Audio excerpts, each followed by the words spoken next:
orang-orang tuh juga bilang kalau kami orang-orang timur tuh seram. Itu omong kosong. Sebenarnya tuh kami tuh sangat seram.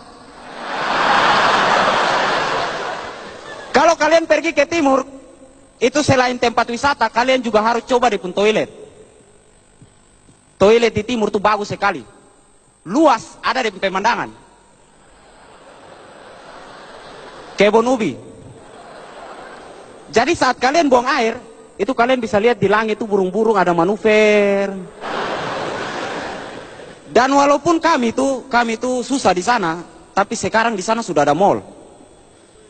Serius, tepuk tangan dulu. Hanya satu saja di sana. Dan waktu pertama kali ini mall dibikin, itu kami semua pergi di sana. Semua kami ajak. Kami pun keluarga kami ajak. Teman-teman kami ajak. Dan pergi itu bukan untuk pergi berbelanja, tapi pergi itu naik itu tangga yang bisa berjalan itu. Dia nama apa? Ekskavator ke apa itu tuh? Ah itu tuh.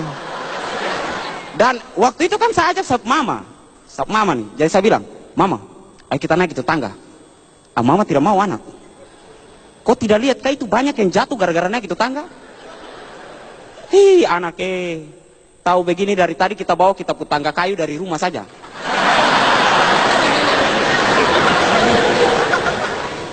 Dari Pak Rejat punya buku yang berjudul Kidung Agung dari Timur itu, serangkum dari awal hingga akhirnya, ya. Maka saya merangkumkan semua itu menjadi sebuah cerita yang berjudul Menghilas Sejarah, Mengukir Kenangan. Berpuluh tahun telah berlalu, kepergian Garuda tidak berlabel, tidak bergaris, tidak bertabel, berbagai faedah tidak bermakna, selalu berulang dan terus berdobel. Aku ini manusia kecil, lahir di hutan, besar di kampung, pendidikan di desa, bekerja di kota. Sepanjang hidupku siap berkorban demi sesama, tidak ku kenal beban. Perjalanan hidupku penuh cobaan, yang baik dan buruk tidak kusangka, yang susah dan senang itu barang biasa, yang lahir dan batin cukup terasa, sehingga aku menjadi manusia dewasa. Dewasa hidupku berada di kota, pekerjaan yang aneh tetapi nyata. Kota kenangan ibu kota Jakarta, kota idaman Lampung Permai, kota kebanggaan Bogor yang nyaman, Tirosa Kupang kota kesayangan, Kalabahi Alor kota kemenangan, Laran Tukarenya kota ketenangan, daerah Lembata kota kedamaian. Bertahun-tahun ku rela menderita, selalu dipaksa meskipun tersiksa, seperti penjara yang tidak diperiksa. Sepanjang hidupku siap menderita demi bangsa dan negaraku Indonesia. Tsunami Flores penuh berkat, hanyutnya Garuda orang tak sangka, ku sambutnya kembali dari lautan lepas, ku pangkunya erat, ku peluk di dada sebagai senjata penunduk persada untuk mempertahankan Pancasila sebagai nyawanya bangsa, menjernihkan peraturan sebagai napasnya bangsa, agar memperkokohkan Bhinneka Tunggal Ika sebagai kerangka dan organ-organnya bangsa. Budaya boleh berbeda-beda sesuai suku-suku dan bangsa-bangsanya. Agama akan bertingkat-tingkat sesuai masa kehadirannya. Namun Pancasila tetap bulat, utuh, mencakupi seluruh Indonesia. Ibarat garis khatulistiwa.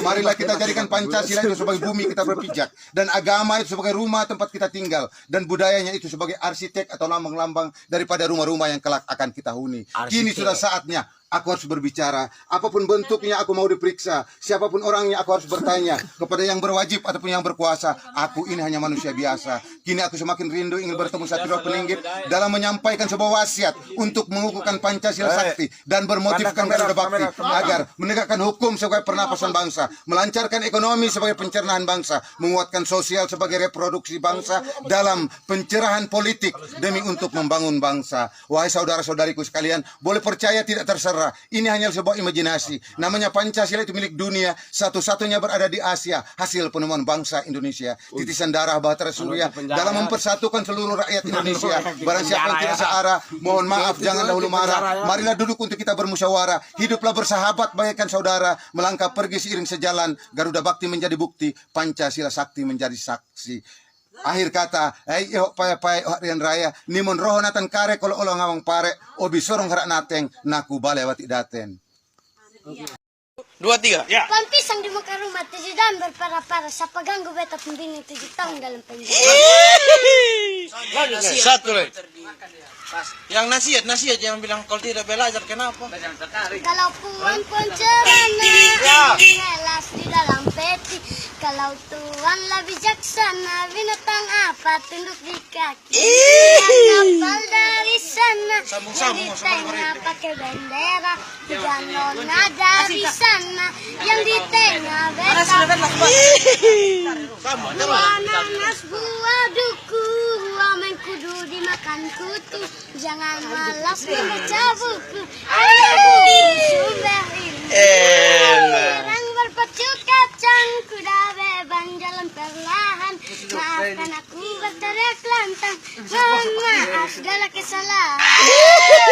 Jalan ke Surakarta, jangan lupa membeli kain tenun. Jika ingin tercapai cita-cita, belajarlah dengan tekun. Jangan kepiting batu, aku suka nona keriting. Asal jangan kepala batu. Empek-empek ditambah cuka, tak terbanding enak rasanya. Lihat anak yang durhaka, di dunia hidupnya tersesat. Di atas kubur, kucuk sari pandang jauh. Apa guna semung tak kabur, disakati di waring minas.